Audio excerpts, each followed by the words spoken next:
नमस्कार, मैं अभिराज और आप देख रहे हैं वीके न्यूज। जम्मू कश्मीर में जब से देश के प्रधानमंत्री नरेंद्र मोदी ने 370 धारा को लेकर महबूबा मुफ्ती और तमाम राजनेताओं के साथ मीटिंग की, तब से ऐसा अंदाजा लगाया जा रहा है कि कश्मीर में कुछ बड़ा होने वाला है और इस बात को लेकर राजनीतिक सुगबुगाहट भी अब तेज होने लगी है।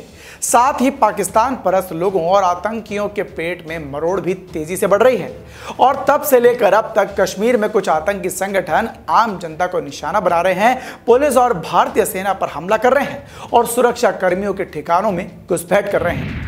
इस बीच एक और बड़ी खबर सामने आई है जिसमें जम्मू कश्मीर के एयरपोर्ट स्थित एयरफोर्स स्टेशन के अंदर देर रात 2 धमाके हुए।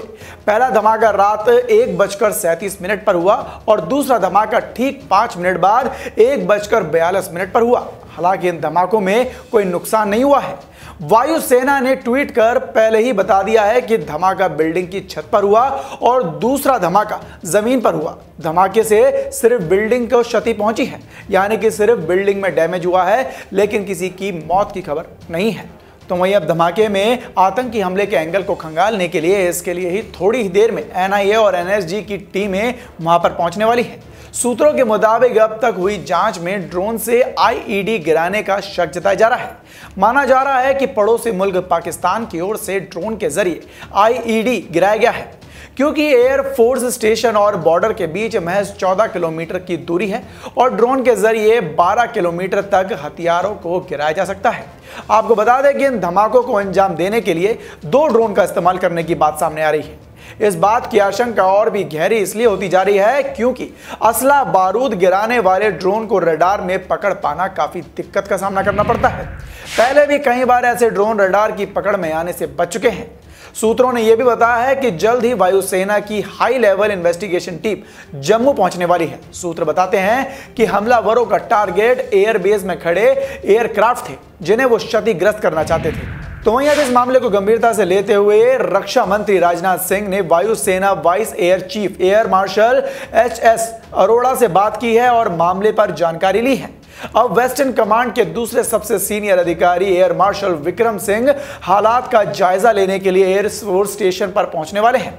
हालांकि अभी धमाके में ड्रोन के इस्तेमाल को लेकर कोई आधिकारिक पुष्टि नहीं हुई है और कुछ साफ साफ कहा भी नहीं जा सकता, क्योंकि अभी भी जांच चल रही है। यह भी पता लगाया जा रहा है कि कहीं एयरफोर्स स्टेशन पर कुछ ऐसा तो नहीं हुआ जिस वजह से यह धमाका हो गया है। दरअसल मिली जानकारी के मुताबिक ड्रोन को पकड़ पाना बहुत मुश्किल टास्क है, क्योंकि दुनिया भर की कंपनियां डिटेक्शन के लिए सिर्फ 3 तरीके का इस्तेमाल करती है और 3 तरीके अपनाती है, 3 तकनीक अपनाती है। पहली आरएफ मॉनिटरिंग, दूसरी रडार और तीसरा ऑप्टिकल सेंसर यानी कि कैमरा। हालांकि इन तीनों की ही अपनी कुछ लिमिटेशंस है, जैसे कि आरएफ मॉनिटरिंग प्री प्रोग्राम्ड और सैटेलाइट ड्रोन को नहीं पकड़ पाता। ऐसे ही रडार के मामले में ड्रोन को डिटेक्ट कर पाना उसकी रेंज पर डिपेंड करता है। वहीं अगर हम बात करें ऑप्टिकल सेंसर यानी कि कैमरा की, तो वो कम दूरी के ड्रोन को ही डिटेक्ट कर पाता है। अगर ज्यादा दूरी के ड्रोन को पकड़ना है तो उसके लिए थर्मल कैमरा इस्तेमाल करना होगा, जो कि काफी महंगा पड़ता है और हर जगह इनका लगाना मुश्किल है। हालांकि ये कोई एक लौता मामला नहीं है। कल ही शाम को 6 बजे जम्मू कश्मीर के बाबर शाह इलाके में सीआरपीएफ और जम्मू कश्मीर पुलिस पर ग्रेनेड से हमला किया गया। हालांकि इस हमले में जवान तो सुरक्षित रहे, लेकिन 3 आम नागरिक इसमें गंभीर रूप से घायल हुए हैं, जबकि एक की मौत भी हो चुकी है। इस घटना का वीडियो भी सामने आया है और अब पूरे इलाके में हमले के बाद हाई अलर्ट जारी करते हुए आतंकियों को खोजा जा रहा है।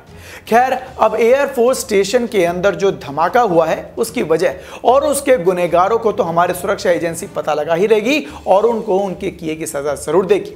फिलहाल खबर पर आपकी क्या राय है हमें जरूर बताएं और देश दुनिया की तमाम खबरों से जुड़े रहने के लिए देखते रहें वीके न्यूज। धन्यवाद।